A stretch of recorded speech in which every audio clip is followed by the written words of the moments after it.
The notion that we're trolling through everyone's emails and voyeuristically reading them or listening to everyone's phone calls is on its face absurd. We couldn't do it even if we wanted to, and I assure you, we don't want to.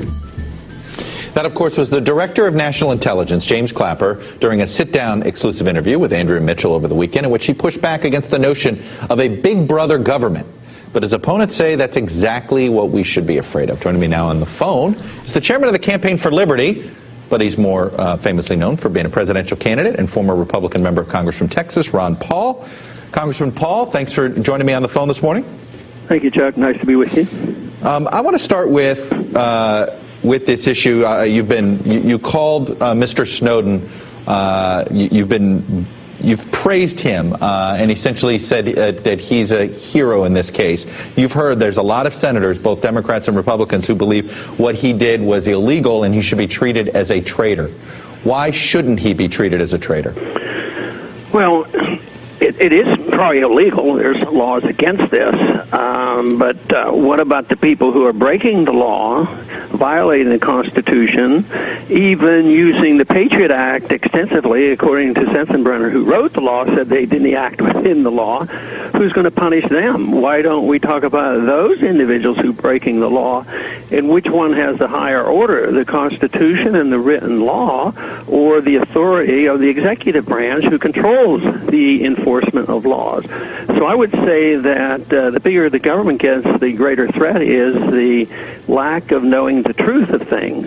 So really my goal in life has always been to try to figure out what is the truth, and I would say individuals who are willing to take a risk and realize the danger of telling the people the truth, they're real heroes. For instance, right now we have a CIA agent in prison because he told us the truth about torture. So I would say that we have to sort this out both in a moral sense and a legal sense, but to say that only the whistleblowers are the ones who are breaking the law, we should question the people in authority about breaking the law and what recourse do we have. Evidently, they feel very frustrated and they have to go to the public because going to the FBI and other agencies to investigate themselves doesn't seem to pan out very well.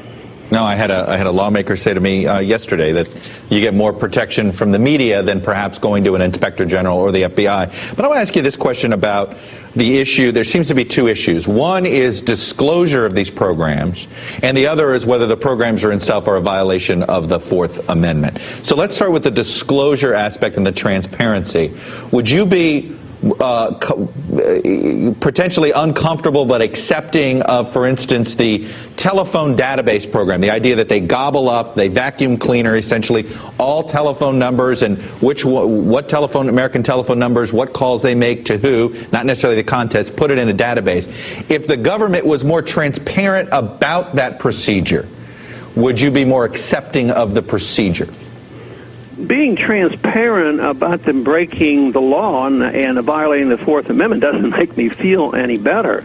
So you believe that even the telephone, that even that specific instance, let's set aside the issue of PRISM, that one also is a violation of the Fourth Amendment? Yeah, the big question is why should they do it? They say we're not listening and we're not going to use it and we're not going to ever use it. Well, why do it? You know, and if they're looking for 10 people, why do they have to look at 300 million people's activities?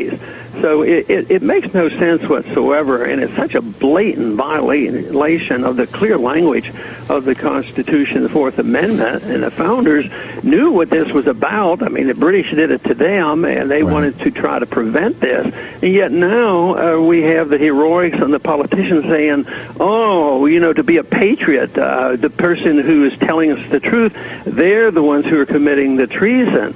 So it has been turned on its head, and the foolishness, even the political foolishness of the Republicans running to rescue Obama. The American people are sick and tired of all this snooping and prying and surveillance. So the Republicans run to the rescue of Obama and say, oh, no, we passed those laws. Those are good laws. What we want to do is we want to preserve these laws. So it doesn't even make political sense. It doesn't make good moral sense. It doesn't make good constitutional sense. And very quickly, do you believe the only way we can resolve this debate is by having the Supreme Court weigh in on the constitutionality of these procedures? Well, I think that's a tool that we have to use, and hopefully it gets there. But I think the ultimate test is education, the people understanding this, and the people determine that they believe in liberty and they want limited government. And when you have big government, you have this kind of abuse. You have big government taxation. You have abuse. So the abuse comes from big government and the natural tendency of individuals who hold this power to abuse it. So, no, the biggest issue is the acceptance by the people of big government to take care of us from cradle to grave, make us safe and secure in our houses by having policemen investigate and have all this surveillance, as well as economic security. If we expect the government to be the nanny state, it'll be big and it'll be abusive. That, to me, is the most important issue. Ron Paul, I'm going to leave it there with the Campaign for Liberty. Mr. Paul, thanks. Congressman Paul, thanks for coming on.